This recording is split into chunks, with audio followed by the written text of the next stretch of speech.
हम आपको यह समझा रहे हैं कि यदि इंपरेटिव सेंटेंस की मुख्य क्रिया पर जोर डाला जाए तो हम इसका ट्रांसलेट कैसे करेंगे, आइए हम आपको समझा रहे हैं। जैसे देखें, अंदर तो आइए, दरवाजा तो खोलिए, बाहर तो जाओ, इत्यादि। तो हम आपको ये बता रहे हैं कि यदि इंपरेटिव सेंटेंस की मुख्य क्रिया पर जोर डाला जाए तो हम इसके पहचान के विषय में भी आपको बता दे रहे हैं। इसकी पहचान क्या है, ध्यान दें। यदि हिंदी वाक्य में तो, कामा, तो सही, कामा, अवश्य या जरूर शब्द आ जाए,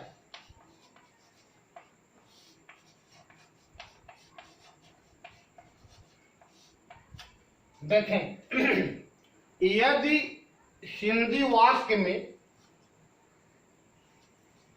तो सही, अवश्य या जरूर शब्द आ जाए, तब हम ये जान जाएंगे कि इंपरेटिव सेंटेंस की क्रिया पर जोर डाला गया है या इंपरेटिव सेंटेंस की क्रिया को एम्फेसाइजिंग किया गया है। ध्यान देंगे आप। जैसे हम आपको समझा रहे हैं, अंदर तो आइए, अंदर तो आइए। जैसे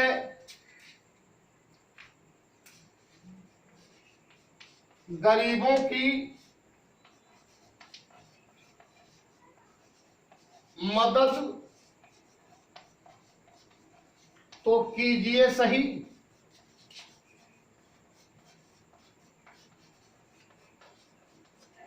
जैसे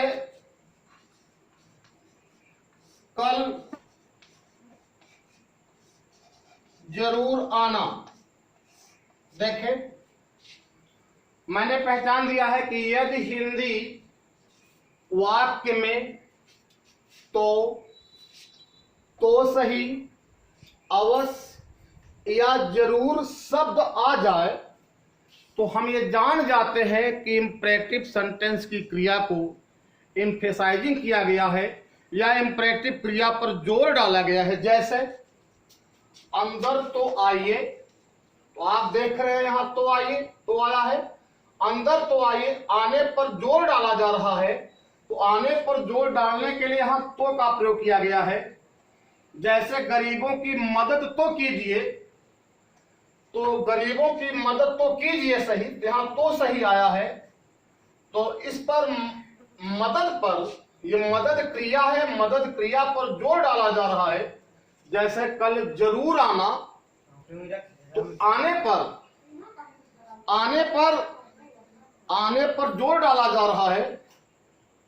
तो हम ये समझ गए कि ये अंदर तो आइए, गरीबों की मदद तो कीजिए सही, कल जरूर आना, इन तीनों वाक्यों में क्रिया पर जोर डाला गया है।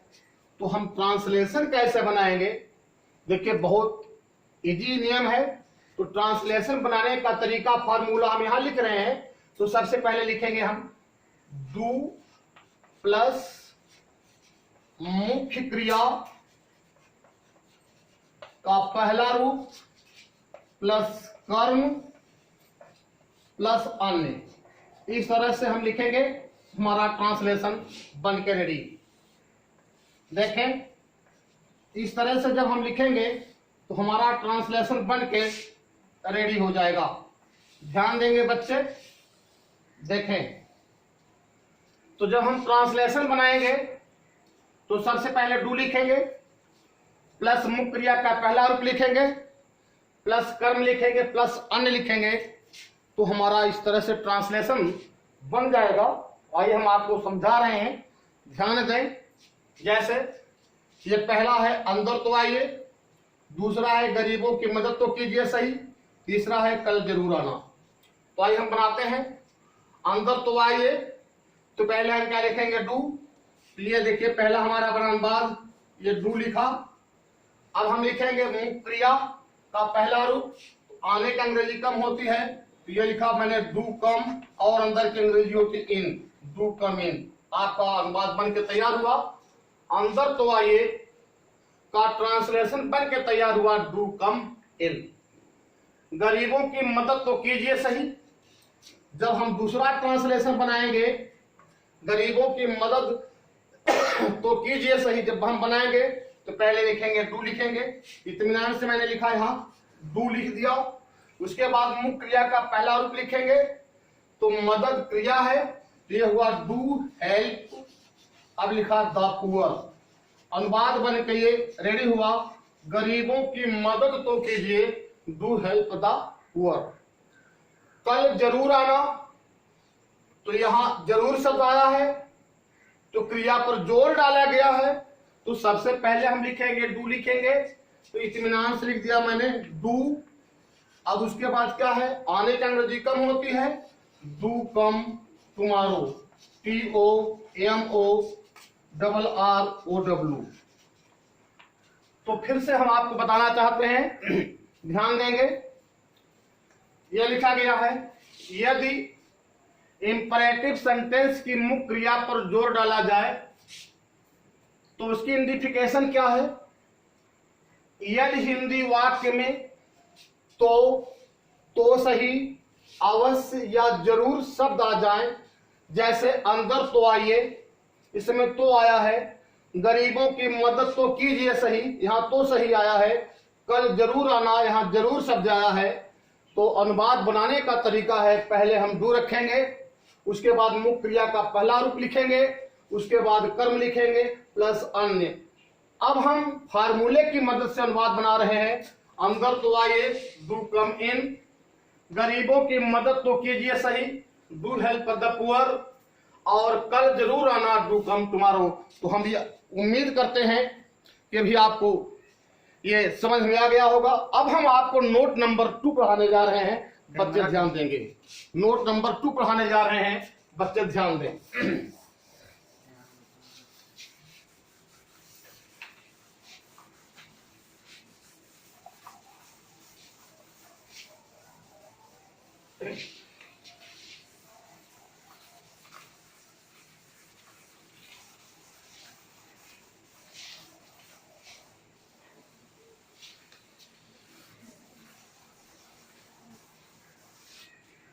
हाँ ध्यान दें।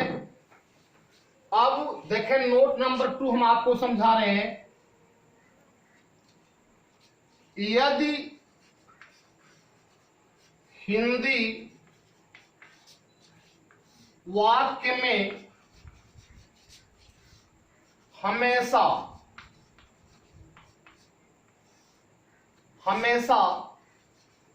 शब्द आ जाए तो मैंने लिखा, यदि हिंदी वाक्य में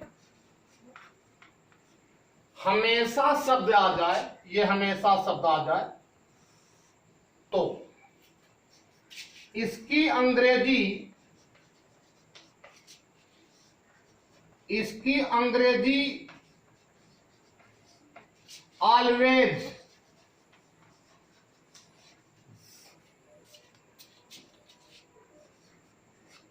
मुख्य क्रिया के पहले लिखें। मुख्य क्रिया के पहले लिखें। देखें आप मेरी ओर। अब हम आपको यह समझा रहे हैं कि यदि हिंदी वाक्य में हमेशा शब्द आ जाए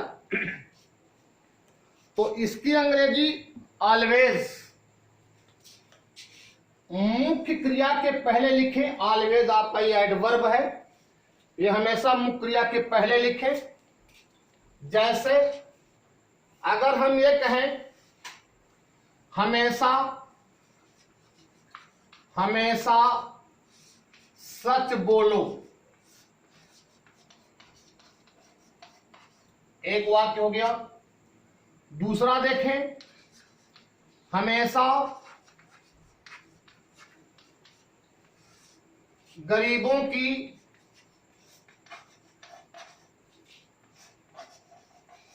हमेशा गरीबों की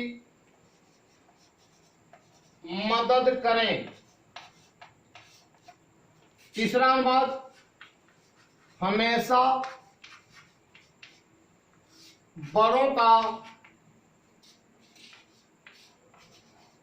सम्मान करें, हमेशा बड़ों का सम्मान करें। आए देखें, तो यदि हिंदी वाक्य में हमेशा शब्द आ जाए तो इसकी अंग्रेजी ऑलवेज मुख्य क्रिया के पहले लिखें। बाकी आपने फॉर्मूला कल भी पढ़ा और आज भी पढ़ रहे हैं। तो हमेशा सच बोलो, जब हम इसका अनुवाद करेंगे तो पहले हमेशा की अंग्रेजी लिखेंगे। ये हुआ ऑलवेज, आराम से लिखा मैंने ऑलवेज। अब हम लिखेंगे क्रिया बोलना, ऑलवेज स्पीक द ट्रूथ। तो ये हो गया ऑलवेज स्पीक द ट्रूथ, आपका अनुवाद बन के तैयार हुआ। हमेशा सच बोलो तो ऑलवेज स्पीक द ट्रूथ।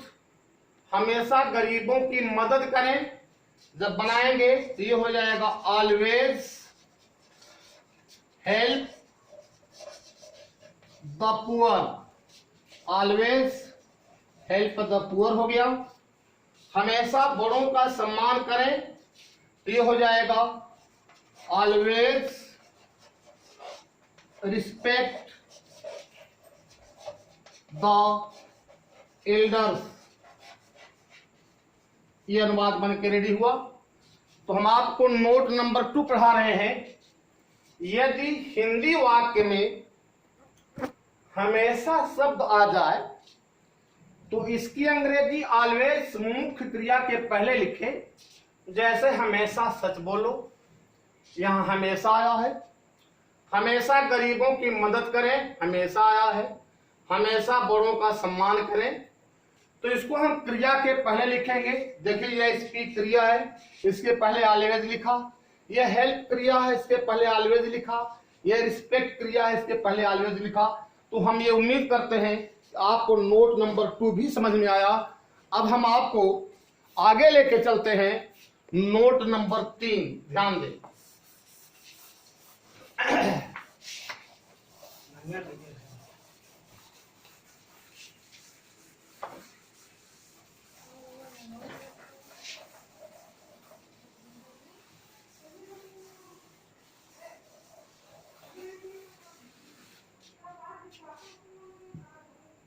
ध्यान दें, नोट नंबर 3 देखें आप।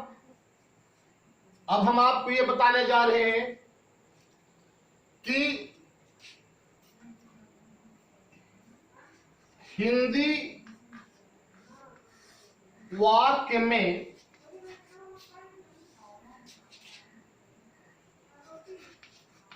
आ जाए, यदि हिंदी वाक्य में आ जाए शब्द हो तो बच्चे ध्यान देंगे, यदि हिंदी वाक्य में आ जाए शब्द हो तो वह वाक्य पैसिव का होता है। पैसिव का होता है, बच्चे ध्यान देंगे। देखें, वह वाक्य पैसिव का होता है। यदि हिंदी वाक्य में आ जाए शब्द हो तो वह वाक्य पैसिव का होता है। बच्चे ध्यान दें, जैसे अगर ये कहा जाए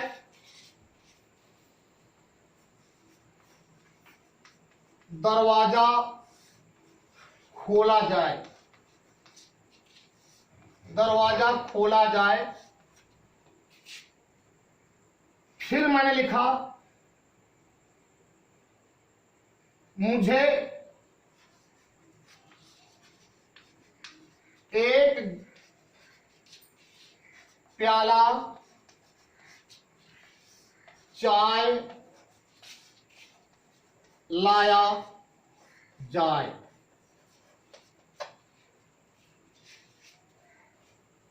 जैसे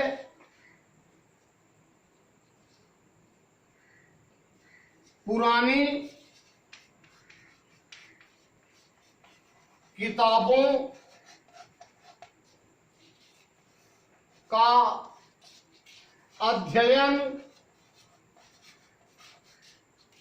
किया जाए। बच्चे ध्यान देंगे, ये है। तो मैंने ये लिखा है कि यदि हिंदी वाक्य में आ जाए शब्द आ जाए या आ जाए शब्द हो तो वह वाक्य इंपरेटिव का पैसिव होता है। जैसे दरवाजा खोला जाए, तो यहां खोला जाए, तो यहां आ जाए शब्द आया है। मुझे एक प्याला चाय लाया जाए, यहां आ जाए आया है। पुरानी किताबों का अध्ययन किया जाए, यहां आ जाया। तो जब हम इसका ट्रांसलेशन बनाएंगे तो ट्रांसलेशन बनाने का बड़ा ही सरल फार्मूला है, बच्चे ध्यान देंगे। तो सबसे पहले हम लिखेंगे लेट प्लस हम लिखेंगे ऑब्जेक्ट प्लस बी लिखेंगे प्लस तीसरा रूप लिखेंगे प्लस अन्य लिखेंगे। इस तरह से जब हम लिखेंगे, इस तरह से जब हम फार्मूला सेट करेंगे तो ये हमारा अनुवाद बन के रेडी हो जाएगा। बच्चे ध्यान देंगे, देखिए हम आपको समझा रहे हैं। दरवाजा खोला जाए, ये ट्रांसलेशन है। दरवाजा खोला जाए, जब हम इसका ट्रांसलेशन करेंगे, क्योंकि ये इंपरेटिव का पैसिव है, आपने पहचान के माध्यम से इस बात को समझ लिया। तो जब हम, ये पहला हो गया, ये दूसरा हो गया, ये तीसरा हो गया। जब हम ट्रांसलेशन बनाएंगे दरवाजा खोला जाए, तो सबसे पहले हम लिखेंगे लेट। तो जब हम बनाएंगे तो ये लिखा मैंने लेट। अब हम लिखेंगे ऑब्जेक्ट। ये दरवाजा हमारा ऑब्जेक्ट है, दरवाजा हमारा क्या है, ऑब्जेक्ट है। तो क्या लिखेंगे, लेट लिखा। उसके बाद हम ऑब्जेक्ट लिखेंगे, ये हुआ लेट द डोर। अब हम क्या लिखेंगे, बी मांग रहा है तो लेट द डोर बी। अब तीसरा रूप लिखेंगे खोलने की, ओपेंड, OPENED। अब आपका अनुवाद बन गया, दरवाजा खोला जाए, let the door be opened. मुझे एक प्याला चाय लाया जाए, तो सबसे पहले हम लेट लिखेंगे। आराम से लिखा मैंने यहां लेट। लेट लिखने के बाद ऑब्जेक्ट लिखेंगे। ऑब्जेक्ट यहां मी है, ये लिखा मैंने लेट मी। उसके बाद क्या लिखेंगे, बी बी। उसके बाद तीसरा रूप लिखेंगे brought, late me be brought a cup of T. अनुवाद बना, मुझे एक प्याला चाय लाया जाए, let me be brought a cup of tea. पुरानी किताबों का अध्ययन किया जाए। जब हम तीसरा बनाएंगे तो लेट, अब हो गया, पहले क्या लिखा लेट। अब हम क्या लिखेंगे, ऑब्जेक्ट लिखेंगे, अध्ययन किया जाए, दरवाजा खोला जाए, let the door be open. और मुझे एक प्याला चाय लाया जाए, let me be brought a cup of T. अब है पुरानी किताबों का अध्ययन किया जाए। तो जब हम इसको बनाएंगे, लेट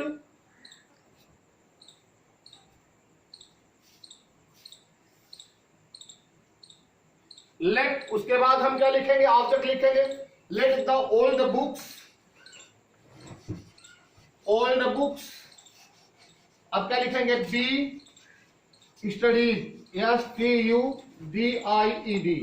अब आपका अनुवाद बन गया, दरवाजा खोला जाए, let the door be opened, मुझे एक प्याला चाय लाया जाए, let me be brought a cup of tea, पुरानी किताबों का अध्ययन किया जाए, let the old books be studies.